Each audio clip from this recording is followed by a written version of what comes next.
నమస్తే అండి. మేము తిరుపతి గవర్నమెంట్ వైన్ షాప్కు సంబంధించిన సూపర్వైజర్ అండ్ సేల్స్ మెన్లు మాట్లాడుతున్నాం.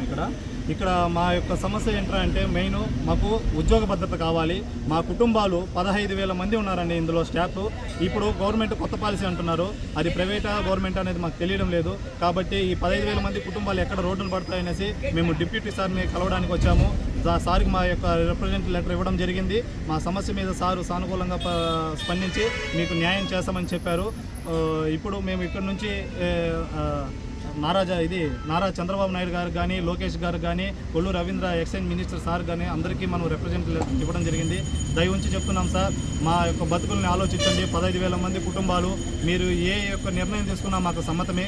మాకు మీరు ప్రైవేట్ పాలసీ వచ్చినా పర్లేదు, కానీ మాకు ఏ గవర్నమెంట్కి సంబంధించిన సెక్టర్లలో ఆయా క్వాలిఫికేషన్లు ఇంటర్ డిగ్రీ క్వాలిఫికేషన్లు ఎవరు మీకు ఎట్లయితే తీసుకున్నారో మాకు వైన్ షాపులలో, అదేవిధంగా గవర్నమెంట్ సంబంధించిన శాఖలలో మాకు అవుట్సోర్సింగ్ కాంట్రాక్ట్ ఉద్యోగాలు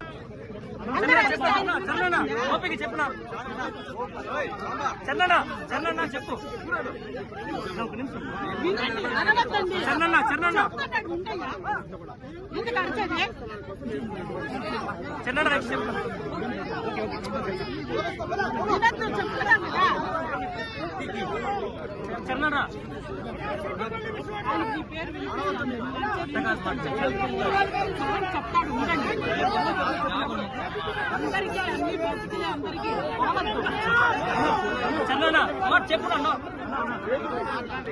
మేము గవర్నమెంట్ వైన్ షాప్ చేస్తున్నామన్నా. 15,000 మంది ఉన్నామన్నా.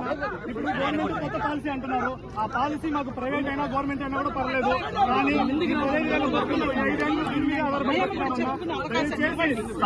5,000 చేస్తామంటున్నారు. అది ప్రైవేట్ అయినా కూడా మాకు బాగలేదన్నా. మా గురించి మా బతుకు 15,000 మంది కుటుంబాలన్నా. మాకు ఇది ప్రైవేట్ అయినా కూడా సంతోషమన్నా. మాకు వేరే గవర్నమెంట్ సెక్టర్ కి సంబంధించిన వాటిలో ఏ వాటిలో అయినా కానీ అవుట్ సోర్సింగ్ అయినా కాంట్రాక్ట్ బేసిక్ అయినా మాకు జాబులు వస్తే చాలన్నా. దయచేసి రోడ్డు మీద పడిపోతామన్నా. జాబులు లేకపోతే రోడ్డు మీద పడిపోతామన్నా. మా పిల్లకాయలు మేమంతా 15,000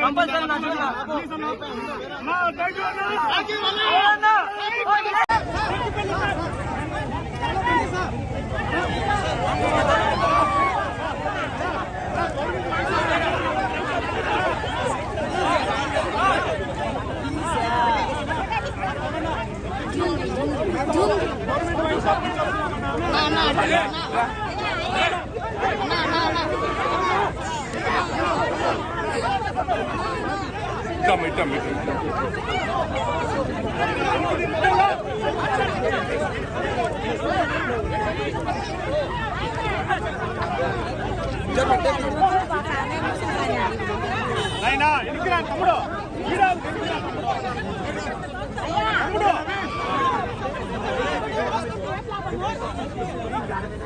కొద్దిగా రమ్మని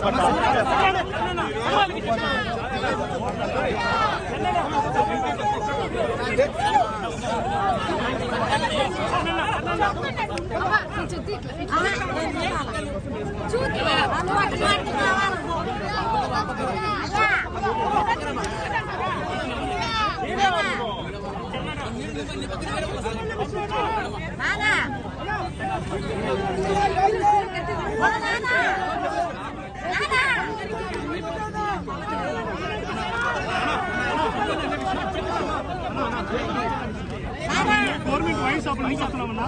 15,000 మంది ఉన్నామన్నా. ఇప్పుడు గవర్నమెంట్ కొత్త పాలసీ అంటున్నారు. ఆ పాలసీ మాకు ప్రైవేట్ అయినా గవర్నమెంట్ అయినా